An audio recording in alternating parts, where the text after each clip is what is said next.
In this world, nothing can be said to be certain except death and taxes. Those words were spoken by Benjamin Franklin, one of the writers of the Constitution.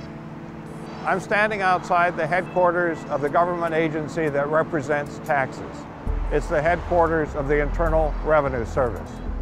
Americans tend to blame the IRS for just about everything, from the complicated tax forms they have to fill out to the amount of money they owe on tax day.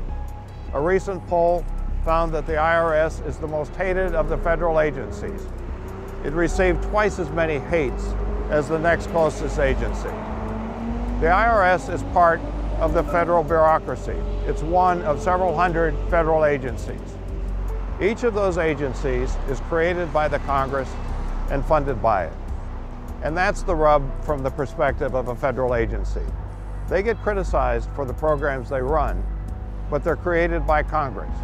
For example, on your tax form, all of the tax brackets, all of the tax credits, all of the tax deductions, all of the tax exclusions, those are set by the Congress of the United States, and it's up to the IRS to figure out how to work those into a code so that Americans can file their taxes. That's not to say that the IRS or other federal agencies are flawless. The IRS, for example, has been criticized for putting too much effort into going after those who haven't paid taxes than assisting those who need help. Nevertheless, the U.S. federal bureaucracy ranks fairly highly in terms of how well it performs relative to bureaucracies around the world. In his study of bureaucracies, scholar Charles Goodsell said that the United States bureaucracy is one of the best in the world, ranking high in its quality of performance, concluding that very few operate more effectively than does the U.S. federal bureaucracy.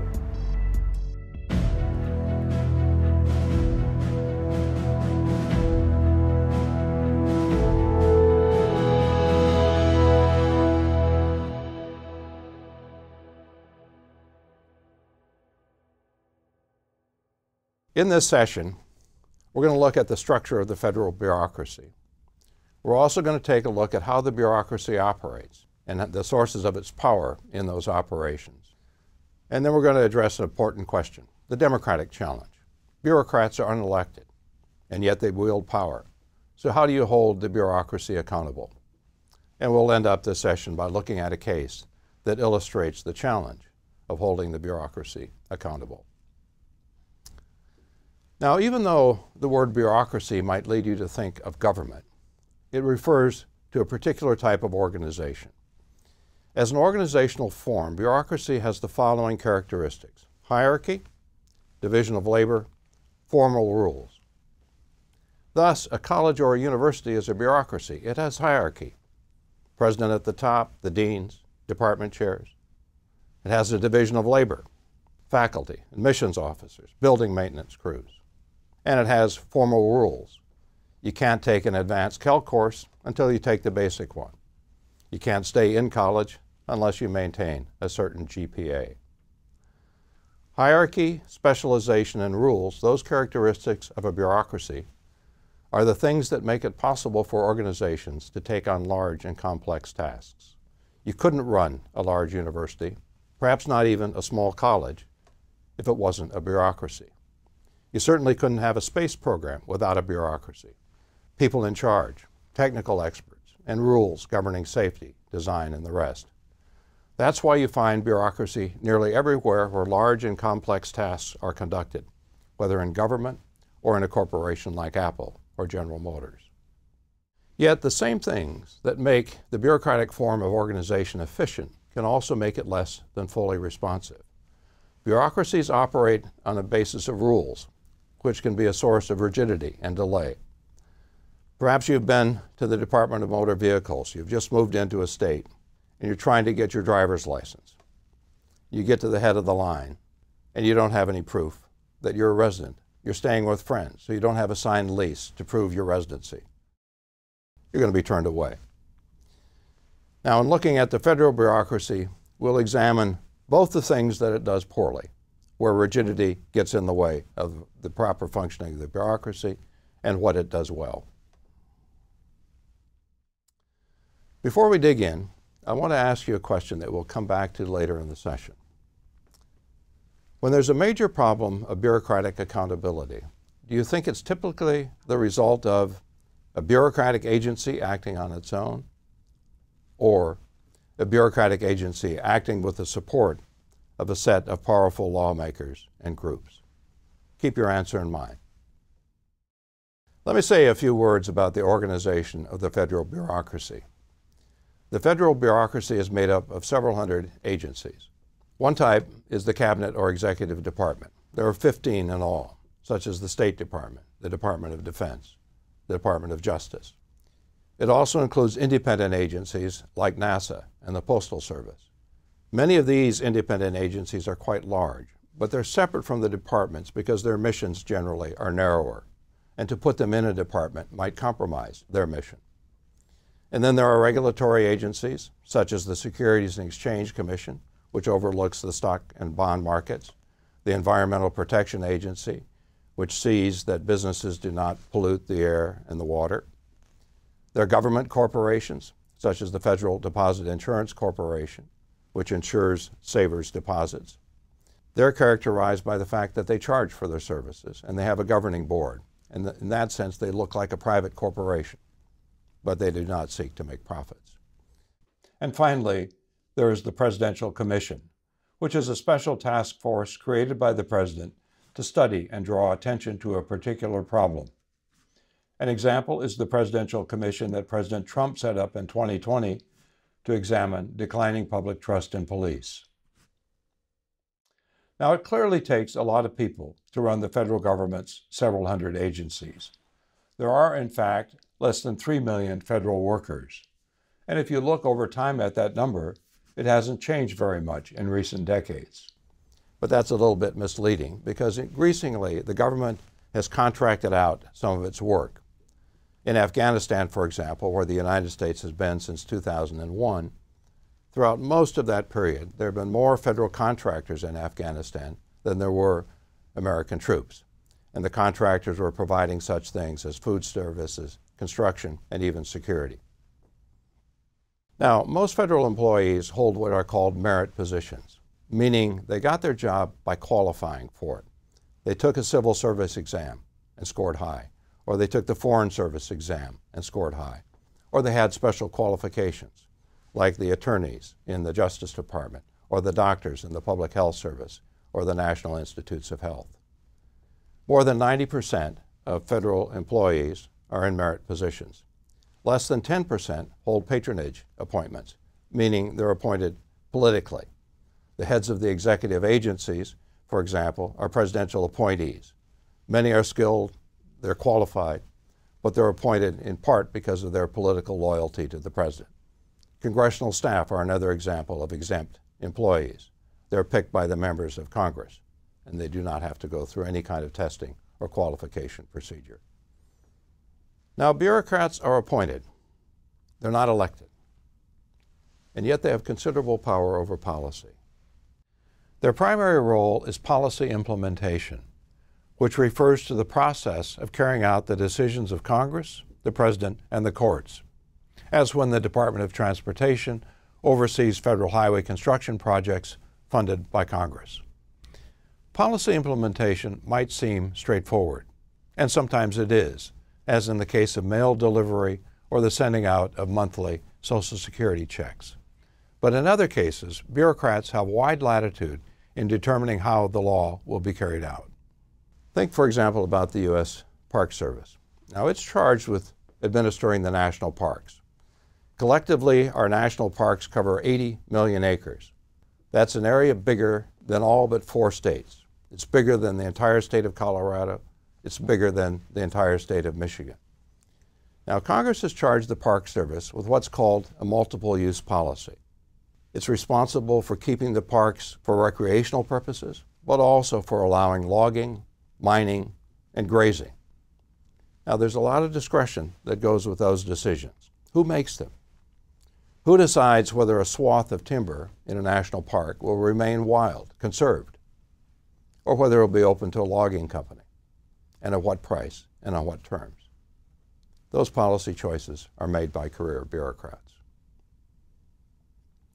There's another way, too, that bureaucrats do more than simply administer policy. They make policy by being a source of policy ideas.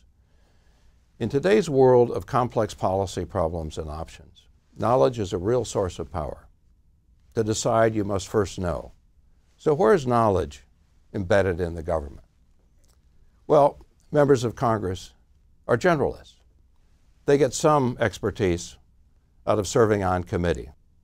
If you're on the Agricultural Committee, you'll know more about farm issues than most of your colleagues. If you're on the Finance Committee, you'll know more about finance issues than most of your colleagues. So they get some expertise out of their committee work. But what they're really expert at, because they have to address a wide range of issues, is politics rather than policy. The President, too, is a generalist. Dozens of issues come across the desk of the President of the United States. The President doesn't have the luxury of concentrating on just one or two. And so the President's attention is spread across a wide range of issues.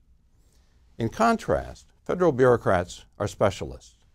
Most of them spend the bulk of their career in a single agency, where they come to know its programs and its policies. And many of them, like the doctors in the National Institutes of Health, for example, have expert training on top of the experience they gain in their agency.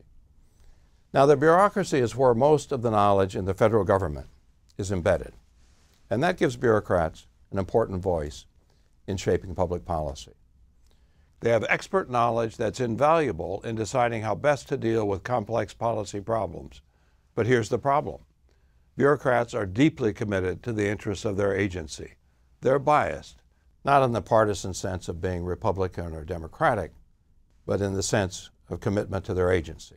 They believe in the importance of what it's doing, and they're going to work to advance that interest, whether it fits or not with what the Congress, the President, and the public would like to see. This figure, based on a study by political scientists Joel Auerbach and Bert Rockman, illustrates just how substantial the agency point of view can be. When asked about social welfare spending, bureaucrats in social welfare agencies were twice as likely as other bureaucrats to say that social welfare spending should be increased. 2/3 of them would increase social welfare spending, as compared with only 1/3 of bureaucrats in other agencies. That makes bureaucratic power an issue.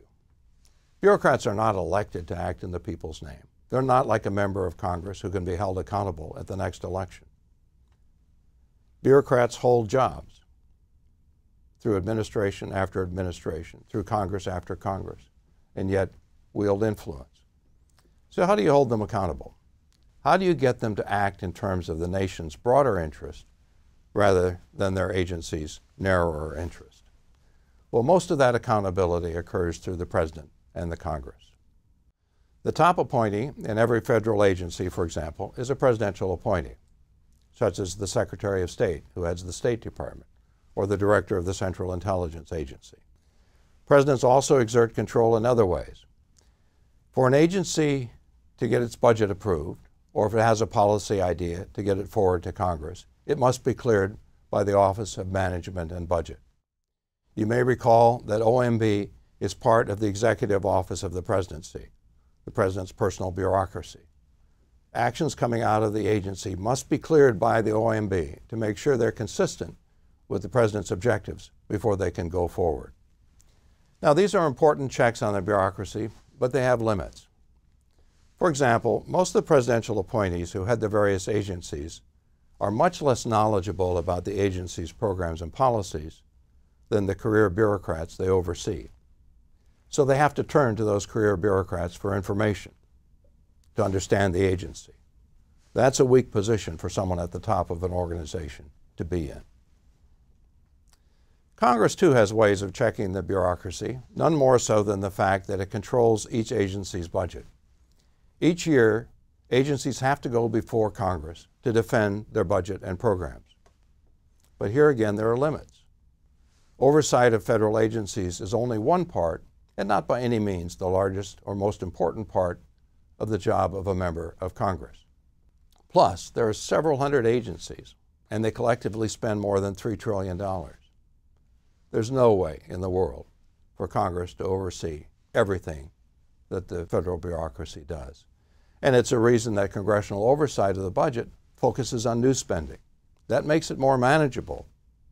But what it means is that most agency funding and most agency programs don't get a close look each year. And there's one more thing to consider here when thinking about bureaucratic power, and it further complicates this issue of bureaucratic accountability. And I'll take you back to the question that I asked you earlier in the session. When there's a major problem of bureaucratic accountability, do you think it's typically the result of a bureaucratic agency acting on its own, or a result of a bureaucratic agency acting with the support of a set of powerful lawmakers and groups? Usually it's the second of these. The self-interest of bureaucratic agencies, their tendency to promote their mission, does not take place in isolation. They have significant sources of support. Within government, this support usually comes from members of Congress. Virtually every agency has friends in Congress. Members of the House and Senate, from farm states, for example, are very protective of the Department of Agriculture. And most predictably, an agency's support comes from the groups that benefit from its programs. They're like the agency. They seldom want to see a program cut back, much less terminated. These relationships can be visualized in what political scientists call iron triangles. An iron triangle consists of an informal set of bureaucrats, legislators, and lobbyists who help each other for their own self-interested reasons. The three corners of one such triangle, for example, are bureaucrats in the Defense Department, the members of Congress who are on the Armed Services Committees, and the firms that get defense contracts. Notice that all three actors have something of value to offer each of the others. From the interest groups and members of Congress, the federal agency gets support when its budget is being renewed.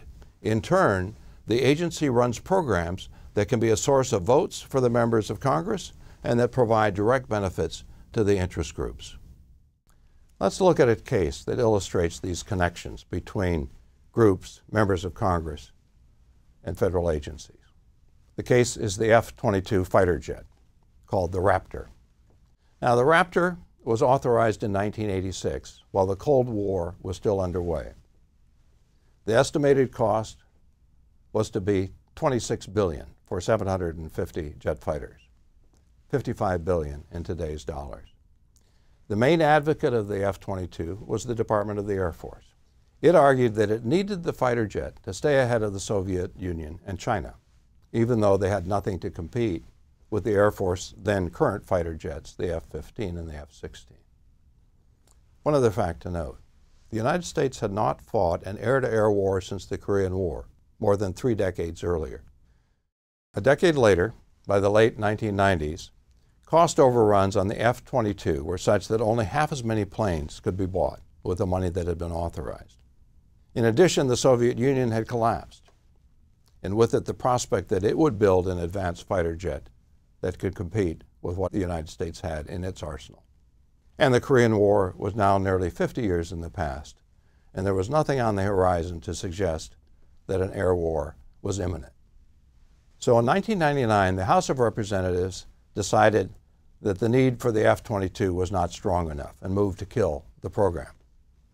The Air Force Department pulled out all stops to save it, including getting all 6 members of the Joint Chiefs of Staff to testify publicly that termination of the program would jeopardize national security. And the Air Force Department mobilized its supporters in the Senate to fend off the House action. Lockheed Martin, the aircraft company building the plane, also lobbied to keep the F-22. And its argument was based on more than just national security. It argued jobs. Lockheed Martin had deliberately spread around the subcontracts for building the F-22. Parts of the aircraft were being built by 1,000 firms in 48 states. All but 2 states had a piece of the F-22. And collectively, those contractors and subcontractors had nearly 100,000 employees. Kill the F-22, said Lockheed to the senators and representatives from those 48 states, and you'll be killing thousands of jobs that your constituents depend on. When Congress passed the federal budget in 1999, funding for the F-22 was still intact. 10 years later, the F-22 was still being funded and it was in production. But the U.S. economy by then was in recession. And Secretary of Defense Robert Gates was trying to reconfigure the military to meet the needs of current warfare.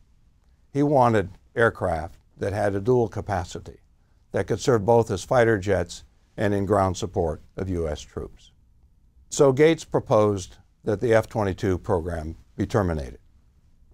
When the Air Force Department pushed back, Gates found reasons to relieve the Secretary of the Air Force and the Air Force Chief of Staff of their jobs.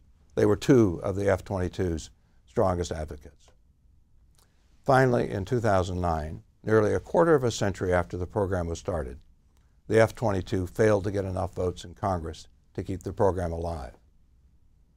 But the vote was not all that one-sided. 42 senators, all from states where components of the F-22 was being built, voted to continue the funding. The case illustrates what is often the pattern: an alliance between a federal agency, members of Congress from states and districts that benefit from the agency's programs, and interest groups that also have a stake in the program. They have a shared interest in a particular program, and all of them act to protect it. The case illustrates the difficulty of holding agencies accountable. It's not so much that they operate on their own, as that they have powerful allies. Now, I don't want to leave the impression that the F-22 is the norm. It's an extreme example. I picked it because it's clear-cut. Moreover, for every example of that type, there are plenty of counterexamples. The U.S. Postal Service, by studies, is one of the best in the world for its on-time delivery, for its cost, and for the extensiveness of its services. The Social Security Administration is another example of a federal agency that's extraordinarily efficient. It provides payments to more than 40 million Americans every month, and it does so with less than 1% of the cost of running the agency being spent on administration. The Medicare program is another example. It is more efficient than private health care, in part because it doesn't seek to make a profit. So the large point that I'm trying to make here is that the federal bureaucracy has all the strengths and all the weaknesses that are inherent in the bureaucratic form of organization. The good and the bad of bureaucracy simply go together. Okay, we're ready to wrap up the session. We looked at the structure of the federal bureaucracy, focusing on the different types of agencies that exist within it and how it's manned in terms of its personnel. Then we looked at the fact that bureaucrats not only administer policy, but they also make it. And they make it because they have discretion in making many of the decisions when they're implementing policy, and also because they have specialized knowledge that's indispensable in the making of public policy. And then finally, we looked at the challenge of accountability, the fact that bureaucrats, despite exercising power, are not elected by the public. And most of that accountability comes through the presidency, with such things as presidential appointments and oversight through the Office of Management and Budget, and through Congress in the annual budgetary process. And yet, to get full accountability is very difficult because bureaucratic agencies have strong supporters in the Congress and among the groups that benefit from their programs. And sometimes that combination can work against the public interest.